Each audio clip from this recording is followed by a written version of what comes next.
Hi friends, ಎಲ್ರಿಗೂ ನಮಸ್ಕಾರ. ಇವತ್ತು ನಾವು ನಮ್ಮ ಚಾನಲಲ್ಲಿ ಏನು ರೆಸಿಪಿ ನೋಡ್ತಾ ಇದ್ದೀವಿ ಅಂದರೆ ತುಂಬ ಸಿಂಪಲ್ಲಾಗಿ ಈವ್ನಿಂಗ್ ಸ್ನ್ಯಾಕ್ಸ್ ಮನೆಯಲ್ಲೇ ಮಾಡೋವಂಥ ಪಾಲಕ್ ಡ್ರೈ ಗೋಬಿ ರೆಸಿಪಿ ಫ್ರೆಂಡ್ಸ್. ಇದು ಮಕ್ಳಿಗೆ ತುಂಬ ಇಷ್ಟಪಟ್ಟು ತಿಂತಾರೆ. ಇದು ಮಾಡೋದಕ್ಕೆ ಮೊದಲಿಗೆ ನಾನಿಲ್ಲಿ ಒಂದು ದೊಡ್ಡ ಹೂಕೋಸನ್ನ ಚಿಕ್ಕದಾಗಿ ಕಟ್ ಮಾಡಿಟ್ಟಿದ್ದೀನಿ. ಅರ್ಧ ಕಟ್ಟಷ್ಟು ಪಾಲಕ್ ಸೊಪ್ಪು, 1 ಕಪ್ಪು ಮೈದಾ ಹಿಟ್ಟು, 1 ಕಪ್ಪು ಕಾರ್ನ್ಫ್ಲವರು, 2 ಸಮವಾಗಿ ತೊಗೊಂಡಿದ್ದೀನಿ.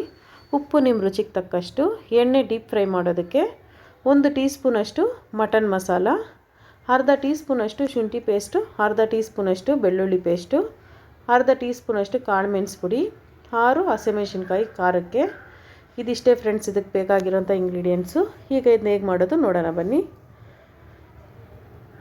ಮೊದಲಿಗೆ ನಾವಿಲ್ಲಿ ಕಟ್ ಮಾಡಿಟ್ಟಿರೋಂಥ ಹೂಕೋಸೆಲ್ಲ ನೀರಿಗೆ ಹಾಕಿ ಒಂದು ಸ್ವಲ್ಪ ಉಪ್ಪು ಹಾಕಿ 1 ಚಿಟಿಕೆಯಷ್ಟು ಅರಿಶಿನದ ಪುಡಿ ಹಾಕಿ ಇದು ಒಂದು ಕುದಿ ಬರೋವರೆಗೂ ಬಿಟ್ಟಿರಿ ಫ್ರೆಂಡ್ಸ್. ಯಾಕಂದರೆ ಇದರಲ್ಲಿರೋಂಥ ಸಣ್ಣ ಧೂಳೆಲ್ಲ ಬಂದುಬಿಡುತ್ತೆ.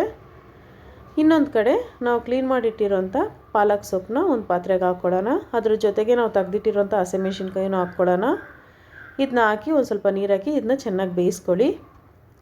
ನೋಡಿ, ಪಾಲಕ್ ಸೊಪ್ಪು ಈ ರೀತಿ ಚೆನ್ನಾಗಿ ಬೆಂದಮೇಲೆ ಸ್ಟವ್ ಆಫ್ ಮಾಡಿ ಅದನ್ನ ಆರೋದಕ್ಕೆ ಬಿಟ್ಬಿಡಿ. ಈ ಕಡೆ ನಾವು ಇಟ್ಟಿರೋಂಥ ಹೂಕೋಸು ಕೂಡ ಚೆನ್ನಾಗಿ ನೀರು ಕುದಿ ಬರ್ತಿದೆ. ಈಗ ಸ್ಟವ್ ಆಫ್ ಮಾಡಿ ಇದನ್ನ ತಣ್ಣೀರಲ್ಲಿ ಒಂದು 3 ಸರಿ ತೊಳ್ಕೊಳ್ಳಿ ಫ್ರೆಂಡ್ಸ್. ನೋಡಿ, ಪಾಲಕ್ ಸೊಪ್ಪು ಚೆನ್ನಾಗಿ ಆರಿದೆ. ಇದನ್ನು ಮಿಕ್ಸಿಗೆ ಹಾಕಿ ಚೆನ್ನಾಗಿ ನೈಸಾಗಿ ರುಬ್ಕೊಳ್ಳಿ. ನೋಡಿ, ಈ ರೀತಿ ನೈಸ್ ಪೇಸ್ಟ್ ಆಗಿರಲಿ. ಈಗ ನಾವು ಕ್ಲೀನ್ ಮಾಡಿಟ್ಟಿರೋಂಥ ಹೂಕೋಸಲ್ಲಿ ನೀರೆಲ್ಲ ಬಗ್ಗಿಸ್ಬಿಟ್ಟು ಹೂಕೋಸೆಲ್ಲ ಒಂದು ಪಾತ್ರೆಗೆ ಹಾಕ್ಕೊಂಡು ಅದ್ರ ಜೊತೆಗೆ ನಾವು ರುಬ್ಬಿಟ್ಟಿರೋಂಥ ಪಾಲಕ್ ಪೇಸ್ಟ್ ಹಾಕ್ಕೊಳ್ಳೋಣ. ಈಗ ಇದ್ರ ಜೊತೆಗೇ ನಾವು ರೆಡಿ ಮಾಡಿಟ್ಟಿರೋಂಥ ಶುಂಠಿ ಪೇಸ್ಟು, ಬೆಳ್ಳುಳ್ಳಿ ಪೇಸ್ಟ್ ಹಾಕ್ಕೊಳ್ಳೋಣ. ಕಾಳು ಮೆಣಸು ಪುಡಿ, ಮಟನ್ ಮಸಾಲ. ನಿಮ್ಮ ಹತ್ರ ಮಟನ್ ಮಸಾಲ ಇಲ್ಲಾಂದರೆ ಅದಕ್ಕೆ ಬದಲು ಗರಂ ಮಸಾಲನೂ ಯೂಸ್ ಮಾಡ್ಕೊಳ್ಳಿ ಫ್ರೆಂಡ್ಸ್, ಚೆನ್ನಾಗೇ ಇರುತ್ತೆ. ಈಗ ಇದ್ರ ಜೊತೆಗೇ ನಾವು ತೆಗೆದಿಟ್ಟಿರೋಂಥ ಮೈದಾ,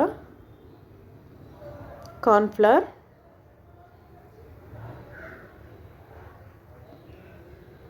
ಮತ್ತು ಉಪ್ಪು ನಿಮ್ಮ ರುಚಿಗೆ ತಕ್ಕಷ್ಟು ಉಪ್ಪು ನೀವು ಹಾಕ್ಕೊಳ್ಳಿ ಫ್ರೆಂಡ್ಸ್. ನಾನಿಲ್ಲೊಂದು ಅರ್ಧ ಟೀ ಸ್ಪೂನಷ್ಟು ಪುಡಿ ಉಪ್ಪು ಹಾಕ್ತಾಯಿದ್ದೀನಿ. ಇದನ್ನ ಹಾಕಿ ಚೆನ್ನಾಗಿ ಮಿಕ್ಸ್ ಮಾಡಿಬಿಡಿ. ನೋಡಿ, ಈ ರೀತಿ ಚೆನ್ನಾಗಿ ಮಿಕ್ಸ್ ಮಾಡಿಟ್ಕೊಳ್ಳಿ. ಈಗ ಎಣ್ಣೆ ಬಿಸಿ ಆಗೋದಕ್ಕೆ ಇಟ್ಟಿದ್ದೆ, ಎಣ್ಣೆ ಬಿಸಿಯಾಗಿದೆ. ಈಗ ನಾವು ರೆಡಿ ಮಾಡಿಟ್ಟಿರೋಂಥ ಕ್ಯಾಲಿಫ್ಲವರ್ ಒಂದೊಂದೇ ಎಣ್ಣೆಯಲ್ಲಿ ನಿಧಾನಕ್ಕೆ ಹಾಕಿ ಫ್ರೆಂಡ್ಸ್.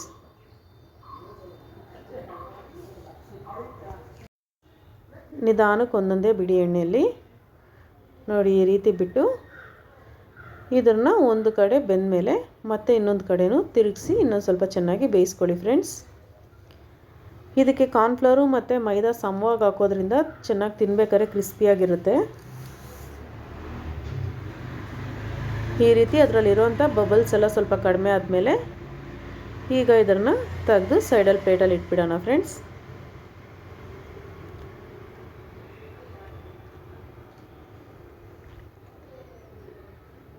ಮತ್ತು ಉಳಿದಿರೋಂಥ ಕ್ಯಾಲಿಫ್ಲವರು ಅದೇ ಥರ ಹಾಕ್ಕೊಳ್ಳೋಣ. ಈಗ ನೋಡಿ, ನಾವು ರೆಡಿ ಮಾಡಿಟ್ಟಿರೋಂಥ ಕ್ಯಾಲಿಫ್ಲವರ್ ಮೇಲೆ ಒಂದು ಸ್ವಲ್ಪ ಚಾಟ್ ಮಸಾಲ ಹಾಕ್ಕೊಳ್ಳೋಣ. ಇದ್ರ ಮೇಲೆ ಚಾಟ್ ಮಸಾಲ ಹಾಕೋದ್ರಿಂದ ಇದು ತಿನ್ನೋದಕ್ಕೆ ಸ್ಟ್ರೀಟ್ ಸ್ಟೈಲಲ್ಲೇ ಇರುತ್ತೆ ಫ್ರೆಂಡ್ಸ್, ಅಷ್ಟು ರುಚಿಯಾಗಿರುತ್ತೆ.